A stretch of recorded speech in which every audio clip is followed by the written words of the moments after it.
According to the FBI, hate crimes in America targeting Muslims or people who just appear to be Middle Eastern surged in the aftermath of 9/11. There is this cloud, with the hate crimes, with the profiling, with being rounded up.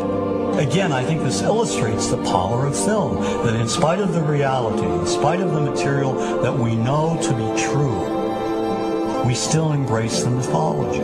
The mythology is still a part of our psyches. Stereotypes take a long time to wither away. And for many of us, we're comfortable with our prejudices. We don't want to change. We've grown accustomed to this face.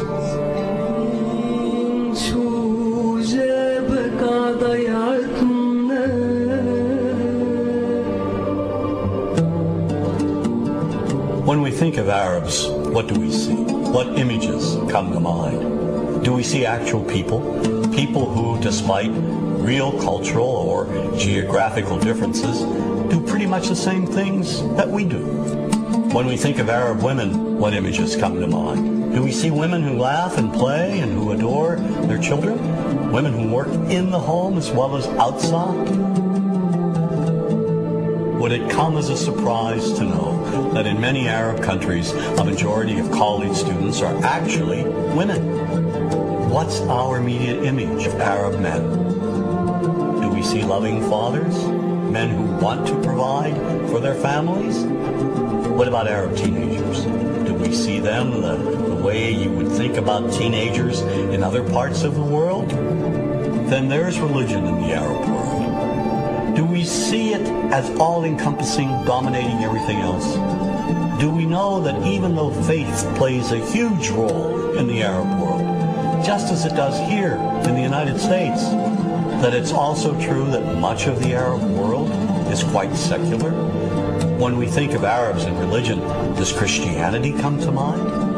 Do we remember that there are over 20 million Christians in the region who have lived side by side in harmony with Muslims for centuries? To their credit, some filmmakers have shown Arabs and American Arabs in all their complexities. An excellent way to shatter a stereotype is through laughter, through comedy. So we have comedians. Comedians have done this historically. Black comedians, Jewish comedians. So we see Arab comedians doing this, and this is one way to release the tension. My name's on a credit card, true story. Guy behind the counter picked up my credit card, sees the Olive Garden, looks at me all weird. He's like, hey, buddy, what kind of name is, that?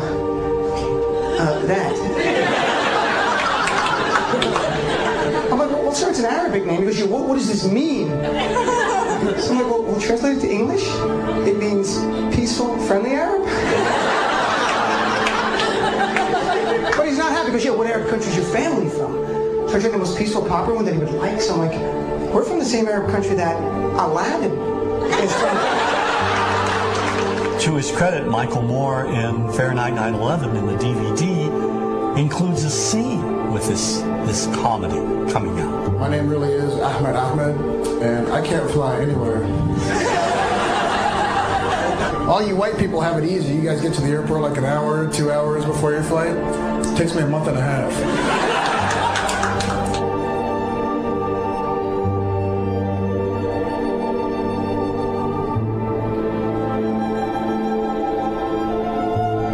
Nous vivons dans un monde qu'on peut critiquer, qui est le monde de la dérision. Vous le savez bien, et dans les médias, je dirais, le monde de la dérision, on se moque de tout. Le fait que ça se fasse me satisfait.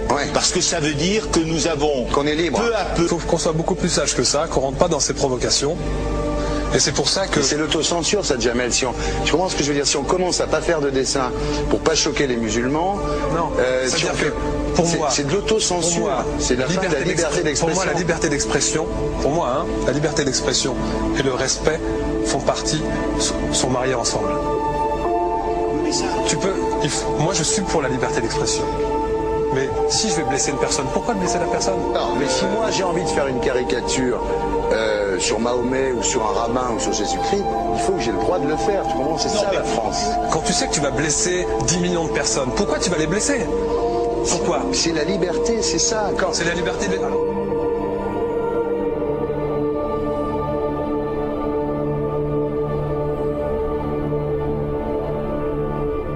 Non, mais vous ne pensez pas que c'était à vous de vous excuser, non? En disant le sketch n'était pas très drôle, je suis désolé si j'ai blessé des gens, voilà, excusez-moi, voilà, c'est une connerie, c'est mon travail.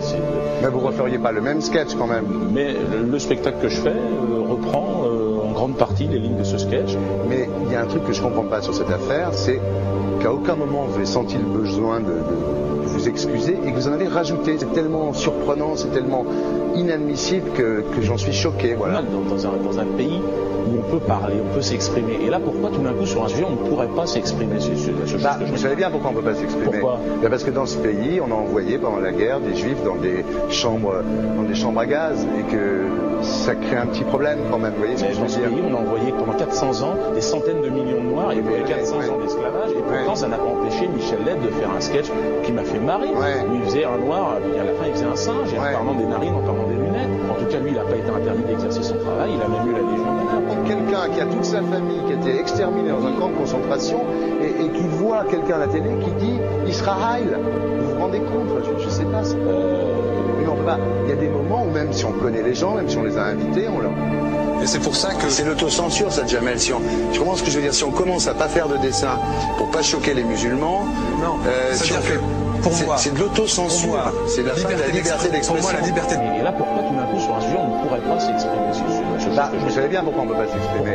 Parce que dans ce pays, on a envoyé pendant la guerre des juifs dans des chambres à gaz et que... Deux poids, deux mesures. La liberté pour tout le monde. C'est-à-dire la liberté pour tout le monde. Il y a une personne comme Dieudonné qui a fait un rabbin, enfin qui a fait un colon juif, etc. Tous ces DVD ne sont plus dans les pactes. On l'empêche médiatiquement, on ne le voit plus. Alors que lui, c'est un comique. Plusieurs lois qui ont été faites contre l'antisémitisme. Et moi, je fais un appel aujourd'hui de faire une loi contre l'islamophobie.